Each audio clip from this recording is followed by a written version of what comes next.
Good afternoon, everybody. I'm so excited to begin this fall series, 8th Grade Faith. And to begin, I just want to ask you a couple of questions. And welcome to everybody, to parishioners, to visitors, to our online community, to those who've maybe joined us in church for the first time in a long time, or the first time in many years even. Welcome. We're glad you're here. You're the reason why we're here, actually.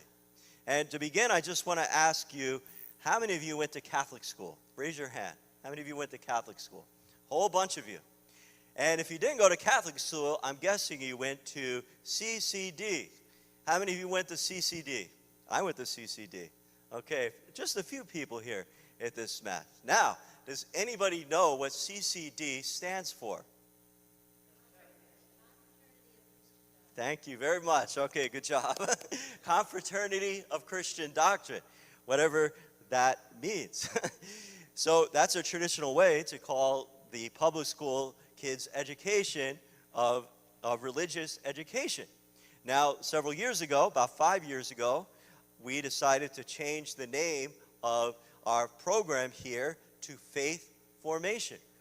And there's several reasons for that. First of all, not many people know what CCD actually stands for, but the greater thing, and this is what we have in mind, is that the word CCD so often is associated with a problem, a greater problem in greater Catholic Church world. And let me just explain that. You know, we're so excited here. Our Faith Formation program is actually growing. We have a whole ton of kids who will be here tomorrow. I think over 120 this year. It's grown every single year the past several years. And in addition to that, we're bringing back our children's ministries. We have a children's church in the back for preschool age kids for the whole Mass, the 11 o'clock. And then we have children's liturgy of the Word. We're just so excited to try to engage children at a young age. But faith formation doesn't stop. It never stops. So we continue through high school with our wonderful high school youth ministry that we're kicking off next week. And then faith formation is meant to be lifelong. It's for all of us. So the greater problem with, the traditional notion of CCD is this and many other things. I don't think it's just a Catholic problem, but it's a problem for many different churches and religions. It makes church a kind of transactional thing. So the traditional thing might be like this, and it's the same thing if you went to Catholic school as well, if you sent your kids. You did your duty as a parent. You sent them to get First Communion. You sent them to get confirmation, and then you are satisfied. You felt you've done the best you could, and certainly maybe you had. And then you have the grandparents off your back as well, right, who have been pressuring you to get your kids confirmed. Now, if you're a kid, what you learned in 8th grade CCD or 8th grade Catholic school when you got confirmed is this. You are now an adult in the Catholic Church. You're now an adult, and you have the responsibility to live your faith. But sadly, unfortunately, for a large number of people in the past several decades, the majority of people, sadly, is that means graduation from religion. The kids don't come back to church. Maybe they come back when they get married. Maybe it's when their kids are being born and they're bringing their own kids. Maybe you're here today for the first time since confirmation or following us. Welcome, welcome. So the problem is that we see sometimes religion and faith is that kind of transactional thing instead of what it's meant to be. A lifelong formation, a lifelong relation with God our Father. And perhaps you're in the place where you've just come back to church after many years, or maybe you went through a period of decades like this, or one of your kids, and all you remember about religion is one or two things from 8th grade class, from confirmation, and what you saw in the movie The Da Vinci Code. And that's what your faith is reduced down to. Now, don't get me wrong. You're a good person, and you're desiring to reconnect with God. But there's much more to faith than this. And I got to tell you that I can relate to you because I went through a large period of life myself in my teens and my young adulthood where I didn't really have a relationship with God that was meaningful in any way as well. Here's the problem with 8th grade faith. Think about this. Imagine yourself with 8th grade knowledge of your job and your career. How successful do you think you would be? Not very successful. Just imagine your 8th grade sense of relationships and now trying to live a married life with your 8th grade experience of relationship. It would be very awkward, right? Imagine your 8th grade attitude toward money and finances and apply that as an adult trying to raise a family. God bless you, it would be a disaster, right? So every aspect of our life, we have bumps and bruises from our own experience. We get educated, we find wise counsel, we find good advice, we grow, we mature. And the same is true with our faith. If we're stuck in that 8th grade sense of faith and religion, it can leave it can be a great big trap for us in a million different ways. And during the course of this series, the next several weeks, my hope is that we can move on and look at practical steps of how we can grow and mature in our faith. Each and every week we'll look at a different aspect of that. There's no judgment here, no guilt. This is all about growing and maturing in faith. And today, to kick it off, I want to look at the groundwork, the basic way that we should look at God. What is your image of God that you grew up with? And this is applying to you whether you went to Catholic school and practiced your faith your whole life, or you're just coming back to church for the first time. How were you taught to think about God and who He is? So to look at that, we're going to look at the gospel reading just briefly, some snippets of it. It's the Gospel of Luke. And as I said, chapter 15 of Luke's gospel, I think, is the clearest place in all of the Bible where we understand more deeply God's heart, His desire for His people. So you can read along Luke chapter 15, and we're going to be following Luke's gospel through most of this series. So Jesus here is teaching and preaching, and Luke tells us this where we kick off. He says, tax collectors and sinners were all drawing near to listen to Jesus, but the Pharisees and the scribes began to complain, saying, this man welcomes sinners and eats with them. Now just pay attention here to the two audiences Jesus is speaking to. He's associating, as he often does, with sinners. But the so-called church people, the Pharisees, don't like it. They see Jesus being very popular, and they're jealous of him. Always note this, that people who are nothing like Jesus followed him. They liked him. That led others, especially these religious rule keepers, to see Jesus as Jewish light. And they were murmuring about it. Jesus knew about it. And so he gives us here 3 stories that address these two audiences. 3 stories, all of which have something lost and something found.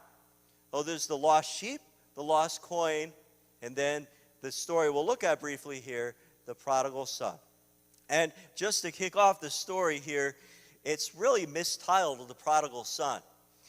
And I'll get back to that point, because it's not just about the prodigal son. So Jesus begins with that story. He says, a man had 2 sons, and the younger son said to his father, Father, give me the share of your estate that should come to me. So the father divided the property between them. So here is the younger son, who we call the prodigal son.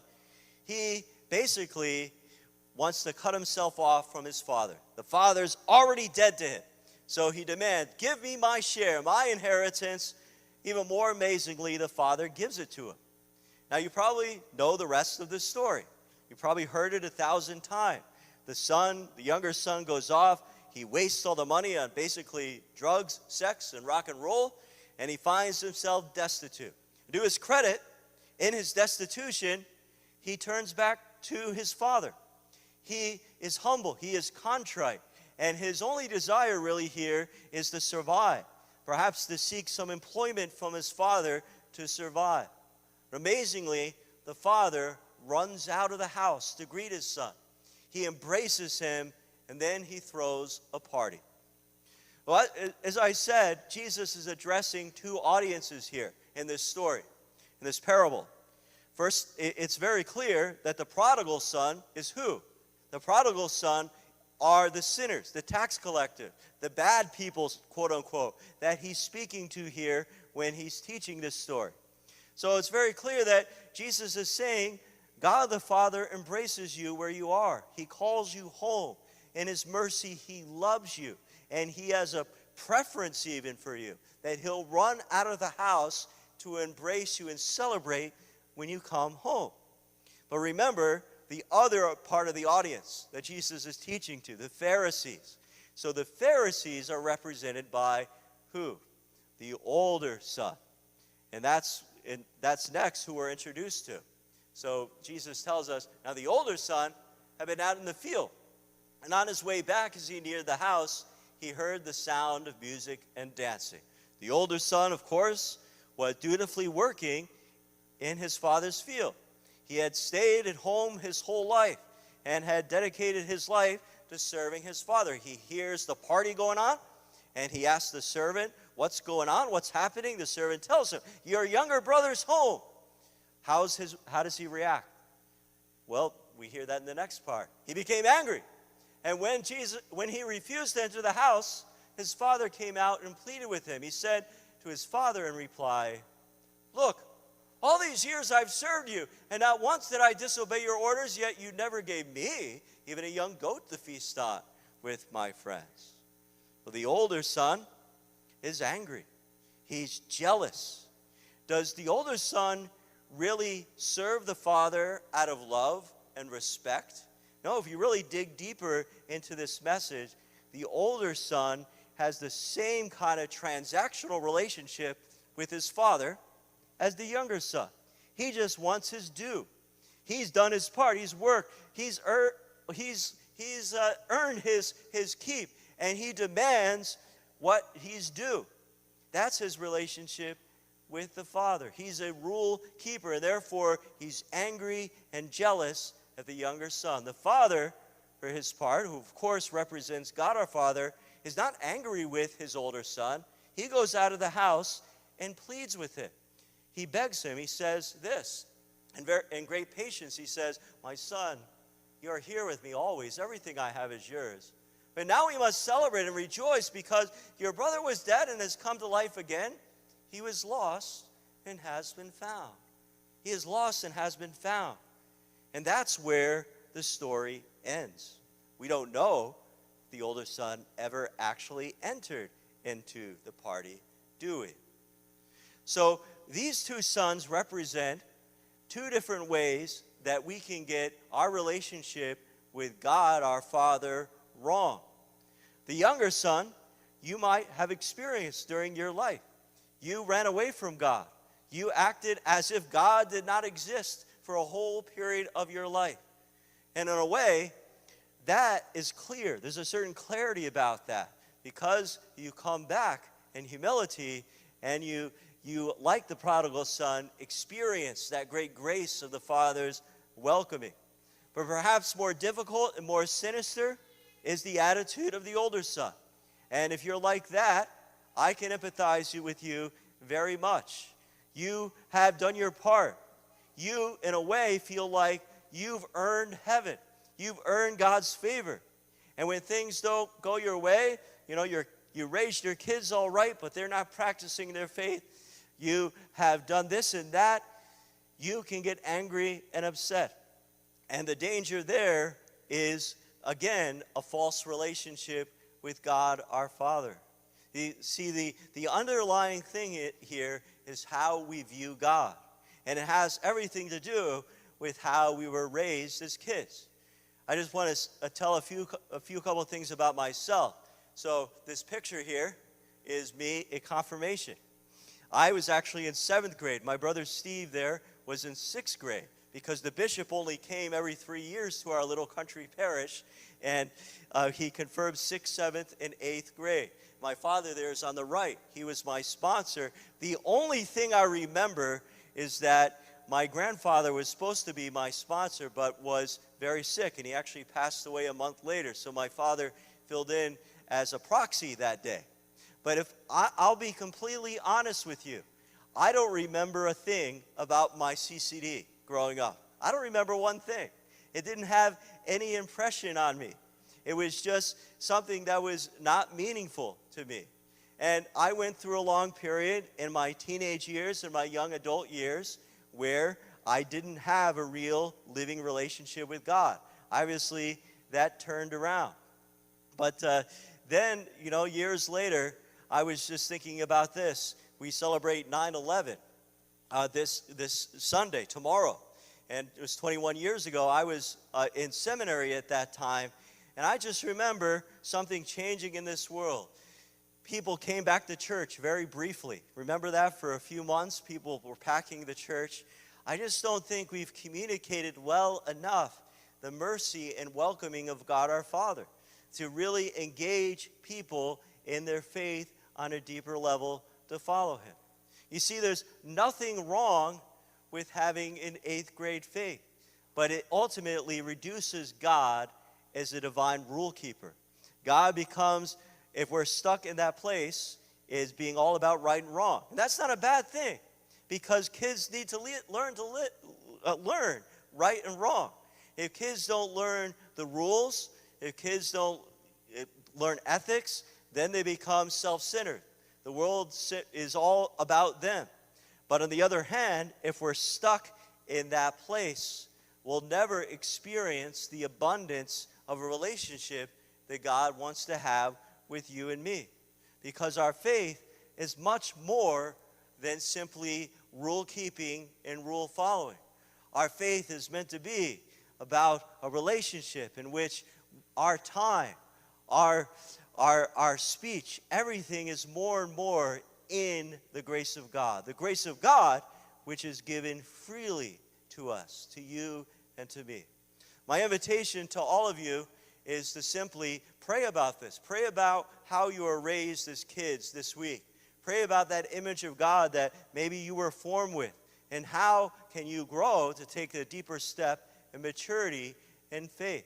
And then I just invite you, and perhaps anybody else who needs to hear this message, to commit to the series, to the next 6 weeks. My friends, it's not about rules. The point has never been just about rules. It's about a relationship. Amen.